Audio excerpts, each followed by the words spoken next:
Hello भैया नमस्कार। आज भैया जो प्रॉब्लम हो गया है, तूफान भैया बहुत तेज है।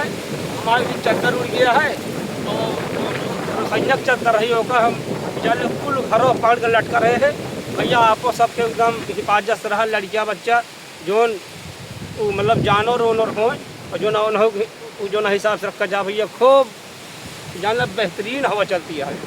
अगर ये चद्दर न पकड़े होते पापा हमरे तो उड़ जाते न, पता नहीं कहाँ जाए मिलते नहीं। भैया लड़बड़ाइए हम आदमी आवत जाए बहुत तगड़ी होशियार रहत जाया।